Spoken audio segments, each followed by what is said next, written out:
Hey, you guys, I've just gotten up. I'm still in my nightgown. I'm still drinking my gallon of frozen of iced coffee. I'd show it to you without spilling it. And guess what happens?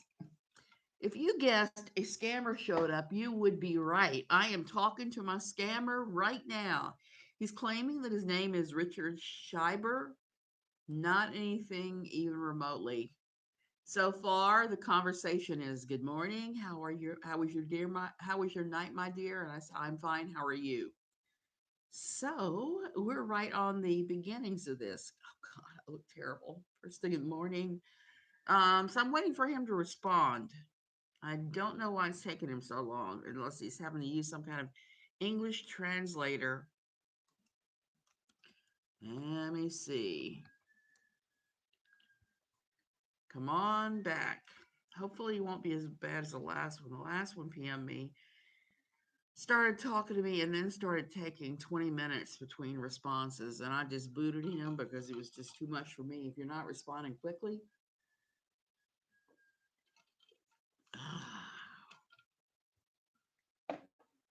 gotta have iced coffee in the morning. It's too hot here to drink the regular stuff for me. And this may be a short one because it doesn't look like he's responding. Come on back, dude. This one, while we're waiting, let me tell you about this one. It's a white guy, of course, claiming to be divorced. He's got white hair. There's several pictures of him. I ran his pictures through Google imaging because if you look at his friends are all Nigerians. All of them, they're Nigerians. Um, yeah, he's claiming to be this white guy. He has almost no info on there, so I can't pull anything like where he claims to work or what town he says he's living in. I've got none of that this time to work with, but I do have a pile of Nigerian friends that tells me that he is that. I've run all of his images through Google imaging, and they resolved to the Mayo Clinic's hair loss department. So apparently, this guy, his couple little photos that he has online, are hair loss photos at Mayo Clinic. Now, I haven't taken the time to run him through anything else because this fool popped up just as I was taking screen caps of everything to put up on 419 Eater and all the other places to warn them about him. I'm hoping Google didn't get, I'm not Google, but Facebook didn't get him because a lot of times these guys, Facebook lately has been on top of their game and they've been, the second they pop up. Come on, respond. You were so hot a few minutes ago. What the heck happened? Come on, come on, come on, come on, Richard. Let's run a little background check on the name you were claiming you are.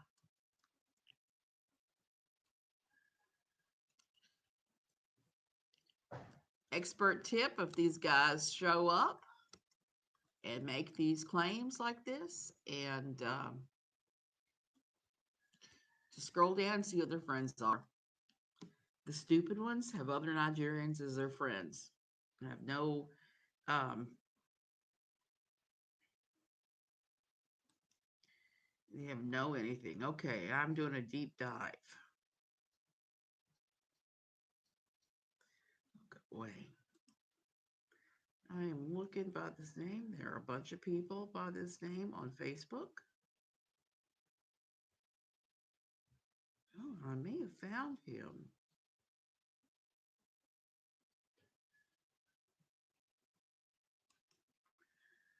Oh, I am seeing a whole pile of profiles that look like they're this dude. In the original one, it looks like some guy out of the Albuquerque area. I'm gonna have to send him a little note and let him know that somebody is pretending to be him and they're Nigerian. Well, it looks like this is gonna be a wash this morning. He hasn't responded to me. What can I say? Good morning. It is morning here. It's not, it just turned 8 o'clock. And I'm notoriously slow getting up because it's stupid Lyrica that lets me sleep. Also makes it hard for me to get up in the mornings. It looks like this guy is not going to appear. So, what did y'all think about all that craziness with KJ last night? I saw some of it before I went to bed. Then I got up this morning. I was just reading through all the things that were said, all the things that were done. I don't know.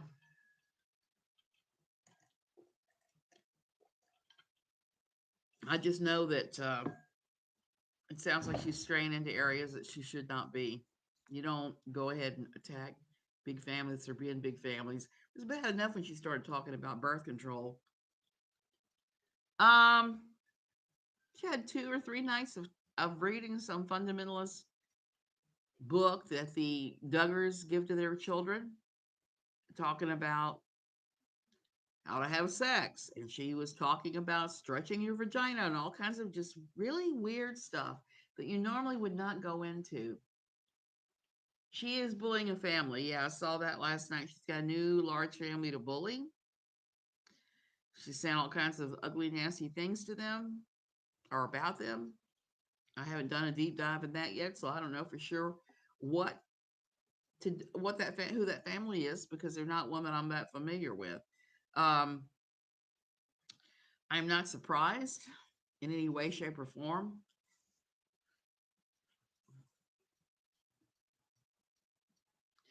Yeah, it's really strange. What's her problem with big families? That's really what I want to know. She seems to have a problem with big families, and I don't have a clue why. I mean, it doesn't even make any sense. Does she really hate children that much? I know she's done a ton of writing and live streams and things where she said she wouldn't have more than one child, that she only had the one child because of her husband. And I don't know what that's all about either. But it sounds almost like she just hates people who have children for whatever reason. And she's just going to take it out on the big ones. Yeah, she's going in some strange territory. And at the same time, the trolls are going after Saltsy. They said some really nasty things yesterday about Jews and the Holocaust, of all things. And I don't know how he does it. I would have been fighting mad over those words if I were Jewish. If I had that much Jewish blood, I would be fighting mad. And it's a disgrace that somebody's using that to try and go after him. And then you have Nat, who is receiving more and more hate. I'm just still getting my pile of porn that I've been getting since this whole damn thing went down. Um, Here's the thing about adoptions. I'm gonna say this: when I worked at the residential treatment center, we had probably 45% were disrupted adoptions from evangelicals. That's one of the only things I have against evangelicals adopting. They do tend to they have a higher disruption rate by quite a bit, and why that is seems because a lot of the agencies they go through are not the same as the agency that you or I would go through if we were trying to adopt a child. The evangelical agencies do not ever warn them about the problems some of these kids have, the reactive attachment disorder and other things, and that they're coming out of extreme poverty. They're coming out of some kind of extreme abuse sometimes. So they feed them this fantasy. How do I feel about that? They feed them this fantasy that they're rescuing this child, that everything's going to be roses and sunshine. And the child arrives, and it's not roses and sunshine. You have a child, a living human being who may have come out of the worst circumstances you can imagine. And they're adopting them. They're expecting this child to be grateful for being adopted. That's one of the big red flags, I think. And because the adoption agency has not prepared them for this, has not made them jump through hoops, prove their mental fitness or anything else, they're left out there with no help whatsoever to adopt to figure out how to make this child work in their family. And especially, I'm talking especially foreign adoptions. Foreign adoptions is notorious for this. And then they disrupt the adoption. There are huge websites online where people advertise their adoptee. They want to disrupt the adoption, and they just give these kids away a lot of times without doing much research into who it is they're giving the kid to. I don't know the what the disruption rate is. I don't have those figures. I haven't looked at that in a long, long time.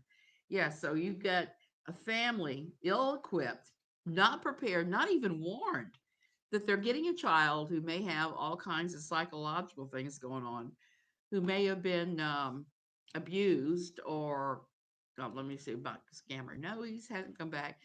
So they get this kid with all these problems, reactive attachment disorder, uh, oppositional defiance, various things, and they're not prepared. Not only are they not prepared, in their little wheelhouse worldview, psychology and psychiatry isn't necessary. It's some kind of evil. And most everything can be cured with prayer and fasting and love. And that's just not so. You take a child, say, from one of the African agencies who's never been to America, he doesn't know what the food is like, none of that. It's going to be a problem, even with the best adoptions. Yeah, and this is not one of those things you can pray away, quite obviously. Here in Costa Rica, I have a good friend who owns, she did own a series of schools in America. She sold most of them, I think. And she has a school here in Costa Rica now. She has two children she's taken from disrupted adoptions from, I think, from other evangelical families, and those boys have had all kinds of physical challenges. Now, on top of the psychology challenges, they both have had physical things that had to be dealt with too. One of them ended up with cancer, sadly enough, and they've had to go back and forth and have various surgeries on both, all kinds of things. But they're the kind of loving, wonderful people where they're making it work. They're making it work. And both of those boys, Zach and Toby, are just wonderful kids. They've come a long way since they've been with this other family, but they came out of disruption. And every now and then she posts about a child coming out of a disrupted adoption and wants somebody to take them. She's got her ear to the ground on that, but she's good at it. And she's good at matching people with the disrupted adoptions. They are the lucky ones because a lot of these disruption adoptions and they just give the kids away, they end up with all kinds of things. I saw a series of news articles a couple of years back. They talked about how sexual predators are now using the adoption disruption sites and the Facebook groups to find victims. That some of them are ending up in starring in child pornography. There's all kinds of horrible things when you hand a child over and you do no background check whatsoever. And most of the people in the disrupted adoption world, that's exactly what they do. That's why it was so incredibly upsetting for so many of us when I can't even think of the name of the family, but they disrupted an adoption back in May, I think it was. They were very famous on you. They were YouTube famous, I should say. YouTube famous, and I want to say the Schaefer's, but I know it's not it. I know it's not the name. But they, the Stoffers, that was it. Yeah, I told you guys I need coffee this morning. They claim that they disrupted the adoption and they put the poor little boy with an adequate family with, but to this day I don't know what that family looks like, whether they were actually investigated, if they went through the regular adoption process. I don't know any of that, and neither does KJ. But I will say it's a bad thing when you do. It has to be a bad thing to do a disruption. But I don't think that many of these people are equipped to handle the problems some of these kids are having. If they were, they might actually invest in. some psychological counseling in the beginning with any of the kids, because it is a strange thing to go from an orphanage overseas to an American household. Nancy Campbell, Nancy was huge in the yeah, exactly, Kaylee. That's exactly what a disruption is. Um, Nancy Campbell was a good example of that. Nancy Campbell, a quiverful enforcer, she runs without above rubies. She adopted five or six, I'm not sure of the number, African children back in the 90s when the evangelical world was pushing African adoptions. She adopted a large number of Africans. Her daughter, her grown daughter, adopted six, and they did not stay.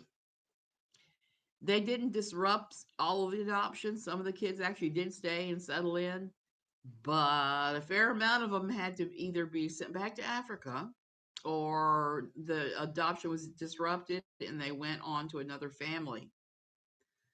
Especially her daughter, Serena, I think it was Serena Allison, was the one who had the huge pile of disruptions.